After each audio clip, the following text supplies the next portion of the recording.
Good morning students. Today we will start chapter number first, that is the living world and classification of microbes. Okay, living words means what? Simply all the things we have to study in this chapter that are living. Okay, we know living things. Living things means what? Simply we see generally stone. Okay, stone is a living thing? No. Okay, because what? It does not need any energy. Then by using that it not grow. Okay, so simply living thing is what? It needs energy for their consumption, and by using that energy, development in that living organism takes place. Okay, so such a organism generally we call living organism. Okay, so there are lots of numbers of small microbes is there, human being is there, animal world is there, lot of plants are there. Okay, so that all are fall under the category of living world. Okay, so here if we see that all living organisms, okay, that are all not similar. Okay, lot of differences are there. Okay, there first of all their body structure is different. We see some animals are very small, some animals are very big, some plants are very small, some plants are very big. Again their body structure is also different, their mode of energy production is also developed, how the energy they gain. Okay, so there are lot of complexities are present in the different categories of that living organism. Okay, simply that there is lot of diversity is present. Okay, so now if we have to study all that living organism, okay, systematically, then first we have to categorize them. Okay, so look at in this chapter we have to study how that all living organisms are classified. Okay, which criteria are used for the classify that living world. Okay, how their classification is takes place, and also we have to study about the microbes. All micro means what? Very small. Okay, there are some living things which does not able to see us by our naked eyes. Okay, we have to see them by using microscope. Okay, that are actually very small. Okay, so that is why lot of diversities are present in this living world. Okay, so we have to study them. Then first we have to classify them according to their similarities and differences.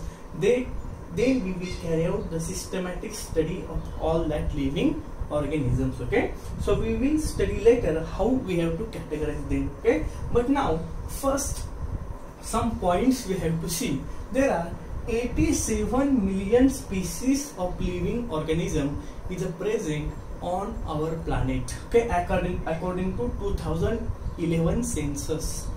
Okay, what? 87 million means large number of species are there. Okay, these are the species. The number of that species are different.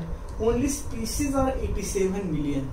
Okay, so vast number of species are present in this planet Earth. Okay, then to study them, it is essential to divide them into the groups. Okay, then we have to study all that living organism. Then first of all we have to divide them, categorize them. Okay, then groups and subgroups were created considering the similarities and differences among the living organisms. Okay, we know there are vast number of species are there. Okay, so first of all we have to see what are the similarities between all that species and what are the differences. Okay, according to the basis of similarity and differences present in that living organism, we have to divide them into groups and subgroups.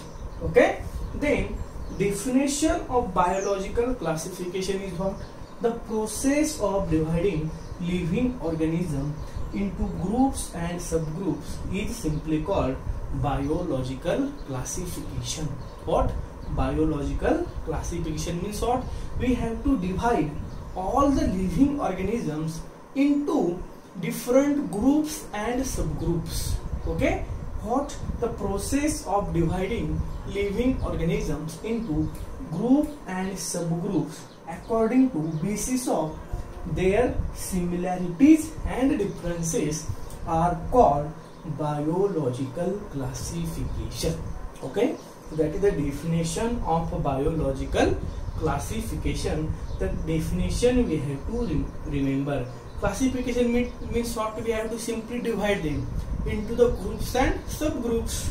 Okay, the process of dividing living organisms into groups and subgroups is simply called biological classification. Okay, now we have to see next topic in that on which basis, okay, what are the basis on which all living organisms are classified. Okay, now we have to see that specific characteristics. Okay,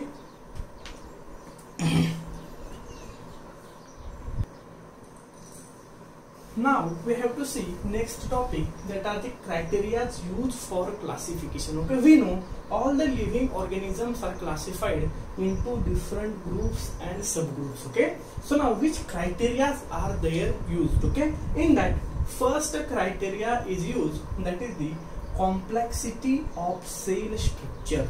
Okay, we know all the living organisms are made up of cells. Okay, cell, we know you are actually studied in the 7th standard about the cells. Okay, cells is the very basic unit of our body. Okay, large number of cells form our body. As like a one brick, we can construct bricks one by one, we can add bricks, then we can form a one big building. As like that, okay, what happened? Large number of cells comes together, then what happened? Our tissues are formed. Okay, from that tissues some organs are formed, then with the help of organ our body is formed. Okay, so the cell is a very basic unit. Okay, so now first criteria is complexity of a cell structure. Okay, whatever the cells are present in the living organism, how much they are complex. Okay, we know there are two types of cell, prokaryotic and eukaryotic. Okay, meaning of karyotic means nucleus. Okay, nucleus. Karyotic means with nucleus. Okay, pro means what? Pro means no nucleus is present in this cell.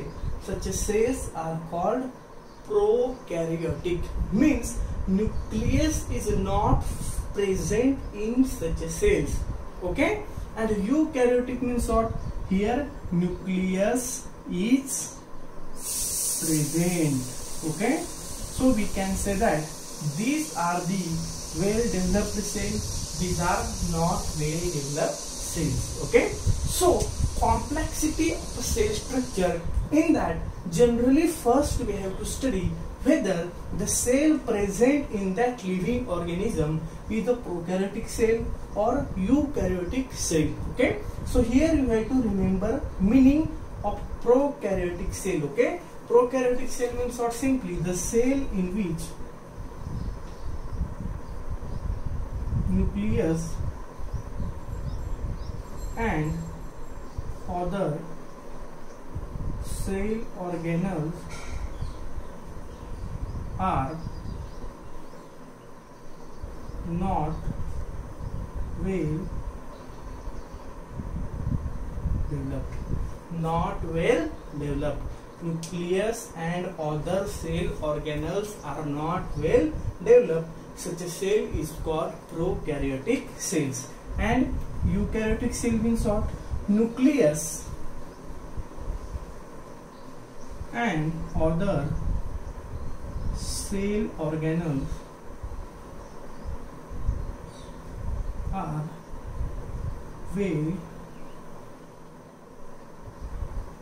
developed. Nucleus and other cell organelles are well developed. Such a cell are called eukaryotic cell. Okay, so the first criteria used for the classification is complexity of cell structure, means which type of cell is present in that living organism, whether it is a prokaryotic cell or eukaryotic cell.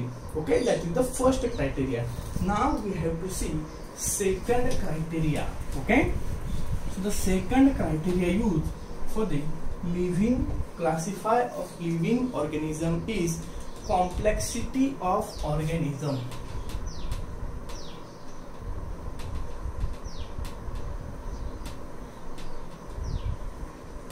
Complexity of organism. Okay, so in this criteria, okay, which part generally study? Complexity of organism means what? How complex is that organism? Okay, in that generally studied whether it is unicellular or multicellular.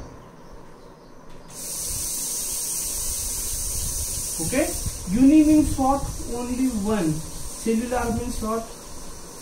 Cell. Multi means what? Many. Cellular means what? Cell. Okay, in that living organism, how many cells are there?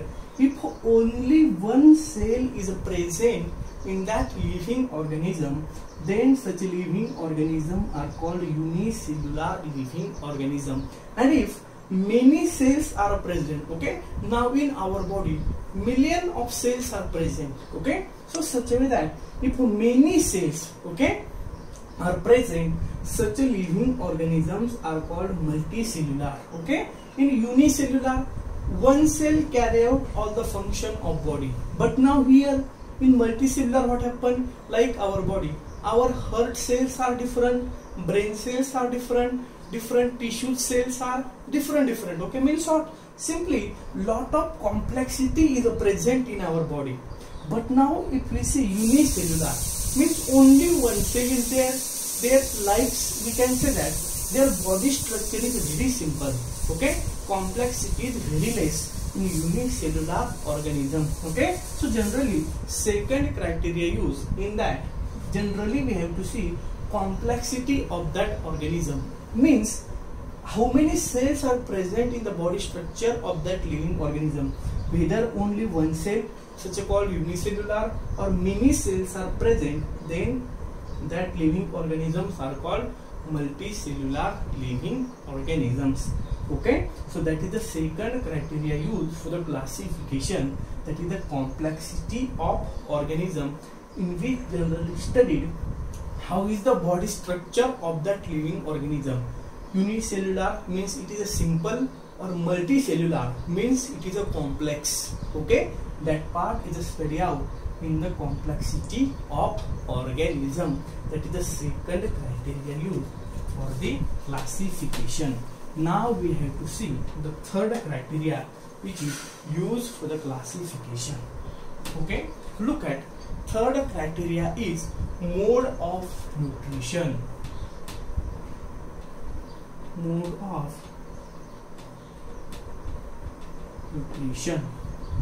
In the mode of nutrition, this criteria generally study out we know we have to study living organisms. Okay, we are studying point which criteria are used for the classification of living organism. Now in that third criteria is mode of nutrition. Okay, we know living organism is there, means they need food for survive. Okay, they get energy from that food. Now in that point, mode of nutrition generally study out how that living organism gain their food. Okay, if you observe generally in surrounding us, okay, so there are, we see, okay, all the plants. Okay, simply plants. We get our all energy from the plants. We know chlorophyll is present in the cell of these plants. By using photosynthesis process, with the help of chlorophyll, plants produce their energy, and we use that energy, we consume that energy for our survival. Okay, so we can say that plants are producers.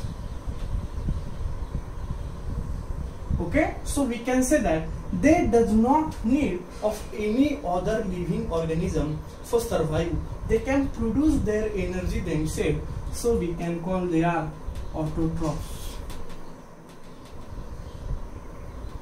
they are autotrophs. They are autotrophs. Okay, means they gain their energy from the surrounding, or they does not depend for any other living organism to gain their energy. Now look at all animals. Okay, if you study all the animals, then we will see that what they does not produce their energy. Okay, we does not produce our energy. We eat some vegetables, we generally eat some fruits, we eat meat. Okay, means we have to depend on other living organism. So animals are nothing but the consumers. Generally animals are called consumers. Okay, they does not produce their energy. Okay, so they are depend on plants and other animals to gain their energy. Okay, so these are the consumers. They does not produce their energy. Okay, so such a way that in this third point, mode of nutrition, we have to see how that all living organisms gain their energy, if they are produce their energy by them own, or they are depend on other living organism for their energy. That part also consider in the third criteria, that is the mode of nutrition. Okay, so in mode of nutrition we have to only remember how the living organism gain their energy. Okay, now fourth criteria used for classification. Okay, that we have to see. Okay, that is the lifestyle. Okay, lifestyle. Lifestyle means what? In the lifestyle, the whole lifespan of that living organism is observed. What work it do in whole their life. Okay, if from their beginning to end. Okay, actually what that living organism is do. Okay, we know, I already told you about the plants. Okay, so what that plants do in their whole life? Generally they carry out the process of photosynthesis and give energy for the all other living organisms. Okay, so generally what is the function of their life throughout? Okay, simply they are live as a producers. What? Producers. Their whole life they produces energy for other living organism. Okay, plants are producers because they produce energy for other living organism. That is the lifestyle of plants. Okay, now look at for animals. What animals do in their throughout life? Okay, so that all animals are nothing but the consumers. Okay, whatever the energy produced by that all plants, that gain by these animals. That is why animals are called as consumers. Okay, so lifestyle of animal is as consumers, lifestyle of plants as producers. Okay, again if you see fungus, fungi. Okay, if you see fungi, okay, then what they do? We know after dying of all living organisms, what happen? Their body is get decomposed. Okay, and who decomposes that body? So all that fungi decomposes that body. So these fungi are called decomposers. These fungi are called decomposers. Okay, so look at lifestyle of different living organism is a different.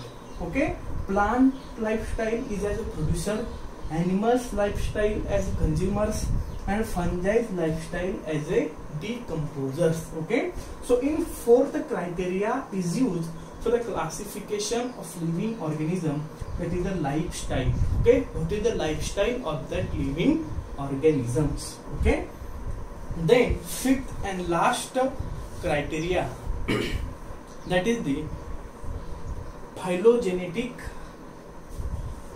relationship. Okay, fifth criteria is used, that is the phylogenetic relationship.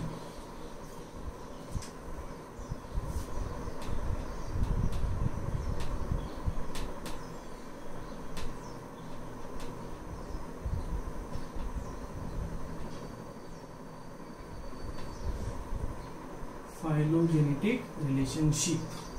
Okay, so in which generally we have to study the how phylogenetic relationship of living organisms on the basis of what it is, from prokaryotic to eukaryotic,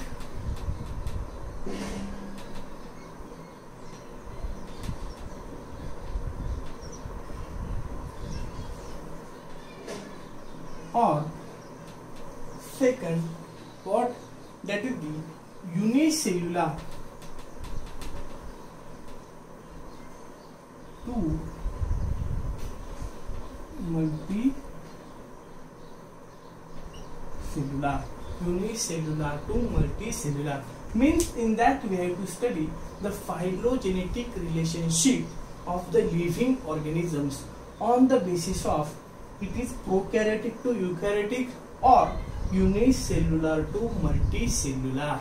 Okay, on that basis, this is the one criteria is used for the classification of living organisms. So look at 5 criteria are used. Okay, that we have to remember. First is complexity of cell structure, then complexity of organism, then mode of nutrition, then lifestyle, and phylogenetic relationship. That are the 5 criteria are used for the classification, and on the basis of these criteria all living organisms are classified into 5 different kingdoms.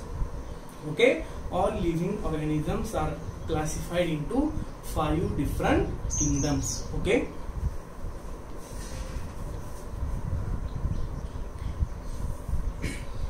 now we have to see on the basis of that 5 previous characteristics, all the living organisms are classified into 5 kingdoms. Okay, first kingdom is kingdom Monera, then second is kingdom Protista, third is kingdom Fungi.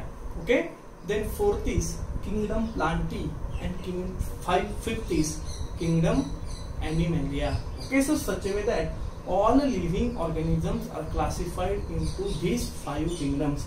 Now we have to study all that kingdoms one by one. First of all, we have to start with kingdom Monera. Look at mono. Mono means what? Simply one.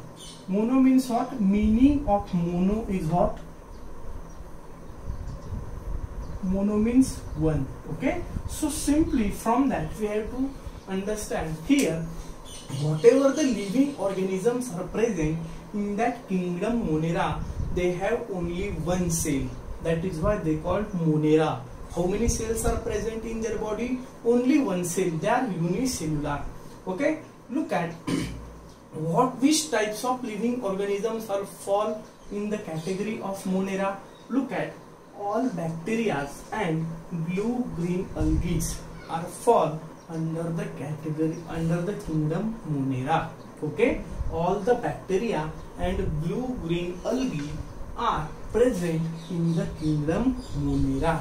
Okay, so look at, if we carry out only simple experiment, we know if we take curd or buttermilk, okay, we have to take 1-2 drops of curd or buttermilk on the glass slide.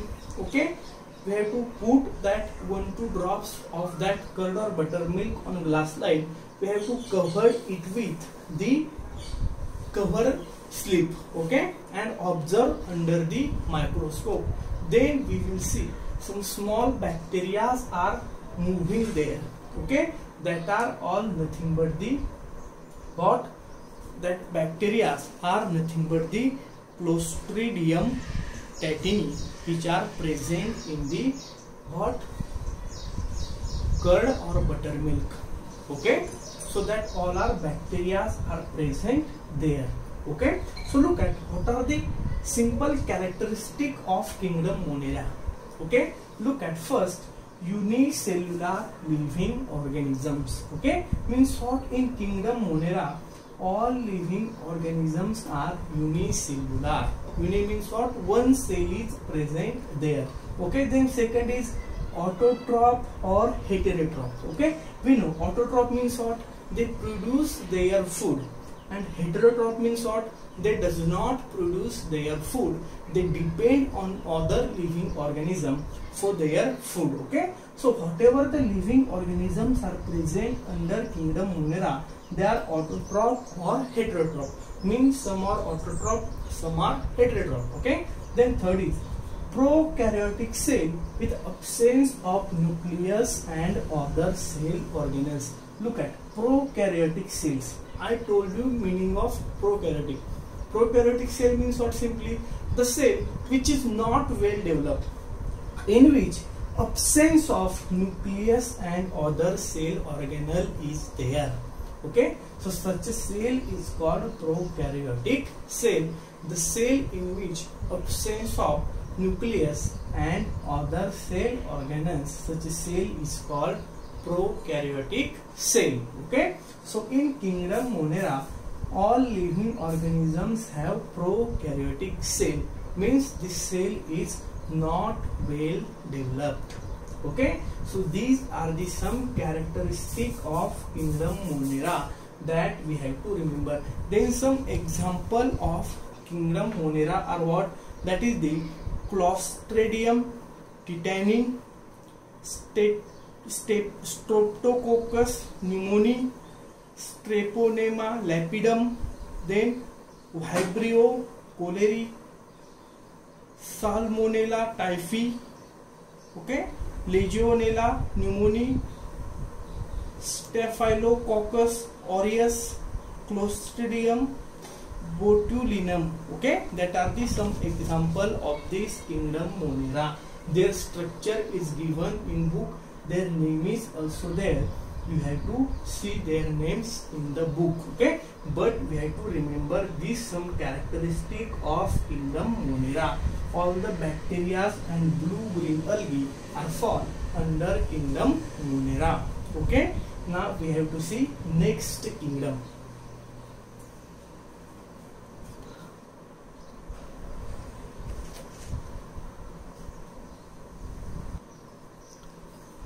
Now we have to see second kingdom, that is the kingdom Protista. Okay, so look at what are the, if you take simple pond water, okay, and observe it under the microscope, okay, then we see some very small living organisms are moving there. Okay, that are nothing but the amoeba and paramecium, okay, that present in the pond water. Okay, so look at what are the characteristic of kingdom Protista. Look at, they are unicellular with nucleus, means no doubt about that they are unicellular, means one cell is there, but in that cell nucleus is present. Okay, and if nucleus is present in a cell, such a cell is called what? Unicellular, sorry, eukaryotic cell. What? Eukaryotic cell. So we can say that living organisms of kingdom Protista have eukaryotic cell. Okay, then they have pseudopodia or hair-like cilia or whip-like flagella for their locomotion. Look at, these are the diagram of paramecium. This is the diagram of Euglena. Look at, this is the flagella of whip-like structure. Okay, we know whip.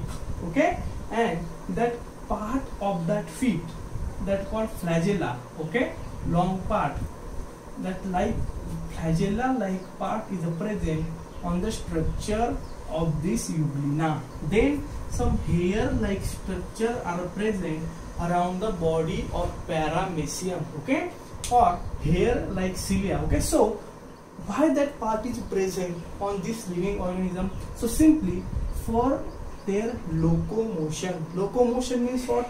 For move then one side to another side, okay, one position to another position. So this structure are present on their body for their motion. They help for them motion, okay. So if pseudopodia or hair like cilia or feet like a flagella are present on their body for the locomotion, then some are autotroph, some are heterotroph. Autotroph means what? They produce their food, and heterotroph means what? They does not produce their food, okay. So example of Euglena, volvox are the examples. They are autotroph, means they produce their energy.